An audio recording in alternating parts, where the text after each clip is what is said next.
poquito el tema de la existencia de Dios, ¿no? Eh, Ahí puse el pasaje clásico donde están desarrolladas las 5 vías.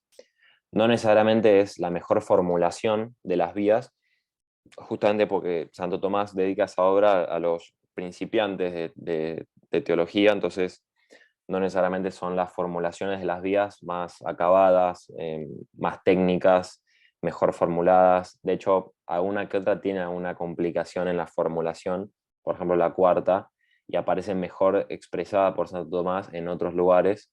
En concreto la cuarta, por ejemplo, en el prólogo al comentario del Evangelio según San Juan, en mi opinión aparece una formulación mucho más precisa de lo que es la cuarta vía.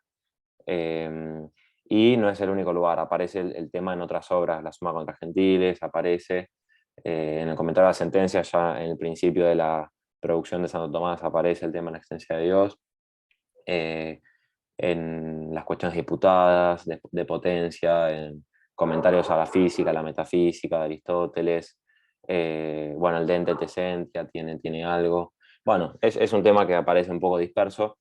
Nosotros vamos a ver estas formulaciones porque, bueno, ahí es donde está más como sintético y también más explícito. Eh, Así que, bueno, primero entonces el tema de la demostración de la existencia de Dios, un poco como preámbulo. No vamos a poder desarrollar entero de cómo conocemos a Dios, pero bueno, podemos distinguir básicamente 3 maneras, digamos, de llegar a conocer a Dios. Una es que tiene muchas personas, conocimiento por fe, es decir, a través de la gracia, el Espíritu Santo nos da el conocimiento de las cosas divinas, de la Trinidad, de la encarnación, de los misterios de la gracia, a través de la revelación, ¿no? Y uno puede aceptar con esta luz sobrenatural, movido por Dios, con un acto libre, esa revelación que está, bueno, condensada, articulada en el credo, está en la escritura, en la tradición. Esa es una manera. Otra manera que, bueno, naturalmente podemos conocer a Dios, de hecho Santo Tomás dice explícitamente que no es propiamente un artículo de la fe, la existencia de Dios, o incluso algunos de sus atributos, sino un preámbulo de la fe. Es decir, preámbulo significa caminar antes, ¿no? Es algo que nos lleva a las puertas de la fe, pero es algo estrictamente racional, ¿no? Y esto después, bueno, lo dice el Concilio Vaticano I. La misma escritura revela que el conocimiento de Dios se puede adquirir naturalmente por la razón, ¿no? En el Antiguo Testamento el pasaje más conocido es Sabiduría 13:5, después si quieren lo pueden buscar, y en el Nuevo Testamento también es clásico Romanos 1:20, que bueno, por la creación la razón humana puede llegar a conocer una causa primera de todas las cosas que son. Eh, pero bueno, hay también un conocimiento de Dios que muchas personas tienen como una especie de verdad tenida por cierta a partir de una inferencia inmediata, un razonamiento espontáneo, medio irreflexivo, que muchas personas hacen a partir de una contemplación genuina de las cosas creadas, de que la propia existencia es contingente, de que somos imperfectos, somos limitados, del orden del mundo, bueno, toda una serie de razones sobre las cuales no necesariamente reparan y reflexionan, cosa que sí se hace en el tercer modo de conocer a Dios, que es ya propiamente filosófico, donde se hace propiamente una reflexión de, bueno, una demostración silogística, lógica, fundamentada, con razones, con argumentos, de, bueno, cómo paso a paso la mente humana puede, partiendo de la creación, llegar a conocer una causa trascendente, ¿no? Esto en la antigüedad lo podrían haber hecho pocas personas después de mucho tiempo y con mezcla de errores, ¿no? Aristóteles llega a esto, Platón llega a esto, antes, bueno, Anaxágoras algo intuye, pero bueno, gracias a Dios, literalmente es que, bueno, es una verdad que se hizo accesible a muchas personas porque es necesaria para, bueno, nuestra felicidad, ¿no? Que en última instancia tiende a Dios. Bueno, en la cuestión 2 es fácil de acordarse, ¿no? 1, 2, 3. La primera parte, cuestión 2, artículo 3 de la suma, que es sobre el tema del conocimiento eh, bueno, de la existencia de Dios. Tiene 3 artículos. Y los primeros dos son importantes, ¿no? Porque es como que sientan un poco las bases y Santo Tomás se ubica dentro de una posición distante de otras. Entonces, uno podría decir que no es necesario probar que Dios existe, por ejemplo, porque lo sabemos por fe, ¿no? ¿Para qué me gustaría a mí romperme la cabeza armando argumentos si ya lo tengo, si ya lo sé por fe, me lo enseñaron, no lo dudo, ¿no? Parecería como que es superfluo tener que probar algo que, bueno, ya por tradición, digamos, y me imagino también en el contexto de Santo Tomás, donde la mayoría de la cultura era cristiana, no tendría mucho sentido. Bueno, para Santo Tomás le parece que sí.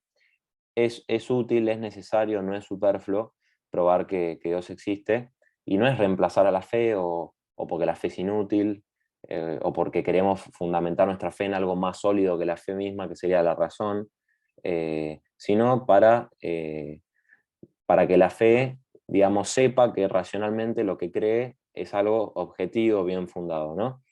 Y acá también Santo Tomás se opone a, bueno, a toda una tradición platónica, eh, que tiene, bueno, San Anselmo de Canterbury, plantea el famoso argumento ontológico, que después, bueno, va a ser un argumento muy, muy discutido a favor o en contra a lo largo de toda la historia de la filosofía.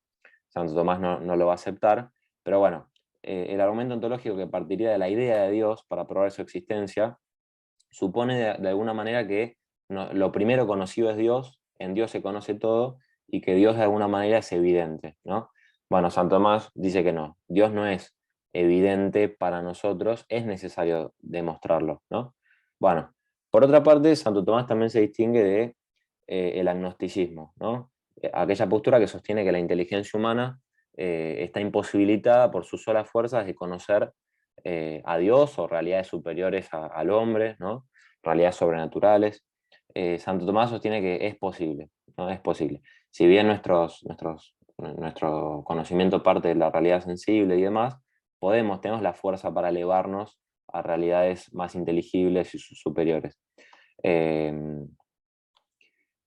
y sostiene que se puede hacer esto efectivamente por 5 caminos, ¿no? En contra del ateísmo, que directamente niega. No es simplemente no se puede conocer, sino que afirma positivamente el ateísmo, que podemos probar que Dios no existe. Es una posición positiva. El ateísmo no es simplemente la carencia de la creencia en la existencia de Dios, sino la afirmación de que positivamente la proposición Dios existe es falsa, ¿no? Bueno, entonces, eh, básicamente, ¿cómo demostramos que Dios existe? Acá Santo Tomás lo llama una demostración quia, o también podríamos llamarla a posteriori, es decir, desde lo posterior, es decir, los efectos creados, las criaturas, las cosas que para nosotros son evidentes, tenemos más experiencia inmediata. A partir de esas cosas nosotros podemos remontarnos racionalmente a través de principios, de pasos, a la existencia de la causa de esas cosas. A Dios se lo conoce como causa, ¿no? No intuimos por el conocimiento filosófico la misma esencia de Dios, sino que de alguna manera, participando de esa intuición, sin embargo nosotros llegamos a conocer a Dios como causa, ¿no? La fe nos abre un poco al rostro de Dios, aunque tampoco es un conocimiento facial, ¿no? No es que vemos a Dios cara a cara, pero bueno, vemos mucho más su vida íntima, ¿no?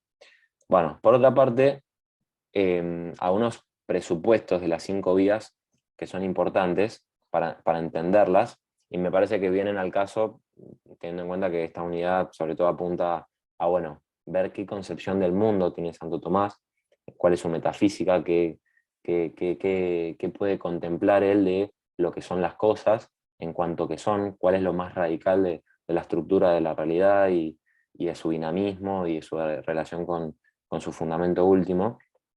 Bueno, yo rescaté acá algunos puntos, no los voy a desarrollar mucho porque darían para cada uno para una clase, pero están como implícitos en las vías, ¿no?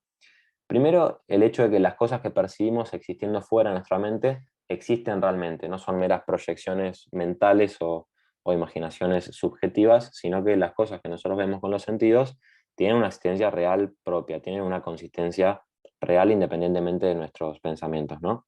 Después, que hay una pluralidad de sustancias individuales, cada una con su propia naturaleza, diferente del resto, Es decir, que el mundo no es una masa indiferenciada, como podría sostener el monismo, ¿no? O el marxismo, ¿no? Que afirma que la realidad es como una materia que hay que transformar, sino que hay una multiplicidad de entes, y que esa multiplicidad es jerárquica, ¿no? Que no nos consta por el sentido común que una piedra es menos perfecta que una planta es menos perfecta que un león es menos perfecto que un ser humano, y así, ¿no? Hay una jerarquía en la perfección de cada cosa de la realidad. Después que el cambio afecta a las cosas y es real. Es decir, las cosas verdaderamente adquieren y pierden perfecciones, se van desarrollando, se generan, se corrompen, y esto no es una mera asociación mental de fenómenos o simplemente pensar que algo viene después de otra cosa, como diría Hume, por ejemplo, o que nos acostumbramos a que primero esté algo y después otra cosa, sino que el movimiento es real en las cosas mismas, ¿no?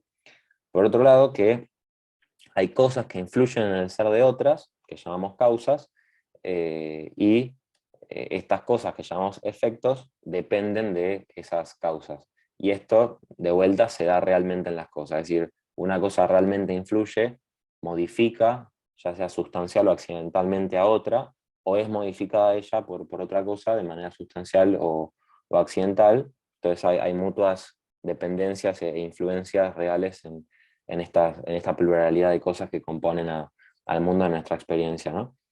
Después que las cosas de nuestra experiencia son contingentes, existen, pero podrían no existir, no son necesarias, no hay una especie de proceso necesario en la creación, como podría sostener un evolucionista, o las cosas no, digamos, eso, son posibles de ser y no ser.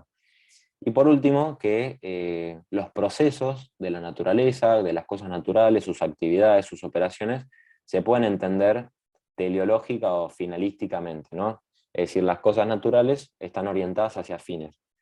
No obran por azar ni por necesidad, ¿no? Aunque existe obviamente el azar y la necesidad en el mundo físico, sin embargo, el mundo no es como una especie de máquina